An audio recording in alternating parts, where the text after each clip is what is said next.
it's no longer true that Americans don't have poetry, because you can watch people who speak other languages and they can just snap off some poetry. And I used to always think Americans don't have poetry. But actually, we do, because if you talk to anybody, it really, at this point, it's under 60. It's basically my age and younger. I'm 57, by the way. You have people who can just recite reams and reams of rap lyrics, and not only the ones about butts and bitches and shooting people, but the ones that are about more constructive topics. And this is just perfectly ordinary. I've noticed this for 20 years, and it's no longer only Black people. It hasn't been like that since roughly 1996. Everybody knows some rap, and that's poetry. You see somebody walking around, moving in that certain way and reciting, they're sitting there doing about 32 lines of something. And you think, oh, there's a teenager rapping.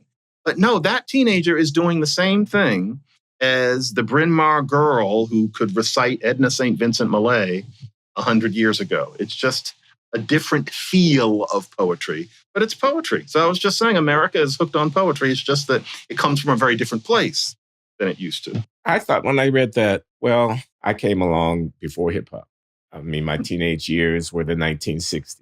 And I can recite the lyrics of some Motown tunes, like Smokey Robinson's Tracks of My Tears. People say I'm the life of the party because I tell a joke or two. Although I may be laughing loud and hearty, deep inside I'm blue. Take a good look at my face.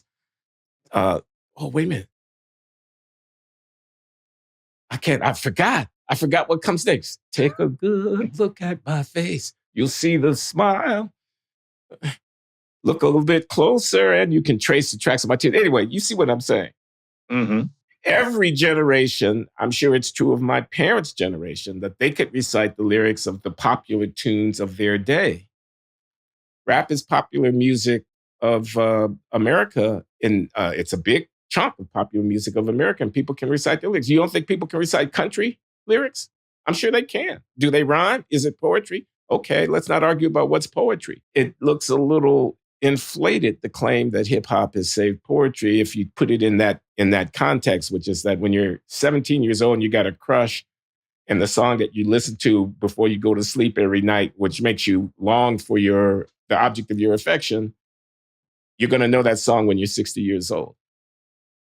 I take your point, and certainly somebody who can recite the lyrics to Blue Moon, or can, recite, whatever it is. My boyfriend's back and there's going to be trouble. All of that. Sure. Anything. Motown, the Spinners. Sure. All of that was poetry. Taylor Swift, technically, is poetry. Yes, certainly. There have always been pop songs. But I'm talking about verse. I'm talking about something where the focus is much more on the words and richness of rhyme and rhythm than you can have when you've got a melody playing along that slows the words down and limits the resources to an extent. And that's a fine line. But if somebody can basically do all of something Tupac did, that's a whole lot of words. And the beat is one thing, but you can take the beat away and the words are still the main focus. There's a richness. There's just a volume of wordiness to it that to me is more Walt Whitman than, say, Cole Porter or whoever wrote Games People Play for the Spinners, etc. People really do feel their pop lyrics deeply. But when I watch somebody basically spit out 1,000 words from their memory, I think, wow, this is like somebody who back in the day liked their Longfellow or something like that. And the raunchy aspect of some of the genre that you are admiring here, the gratuitous sex, the violence, the braggadocio, the base kind of visceral kind of, stuff that it's not very elevated. The elitist over here wants to say it's doggerel. It's not Shakespeare, it's doggerel. It's what I'd hear in the pub in 1590 if I was in, Cambridge, as they talked about, the wenches instead of the bitches. So it's but it kind of comes to the same thing. A lot of it is vulgar in that way.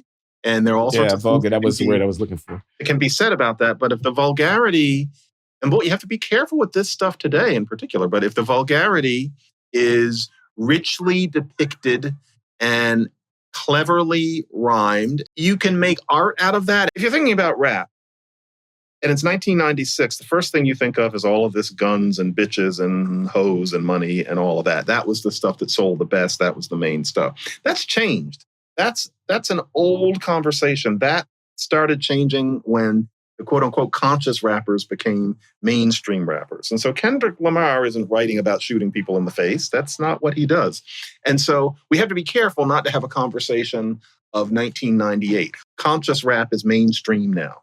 Remember when Common was somebody the occasional person had heard of? He was like the intelligent rapper. Now Common is a movie star and his music is just music. Drug selling, that's always in there. But again, it might be very artfully depicted.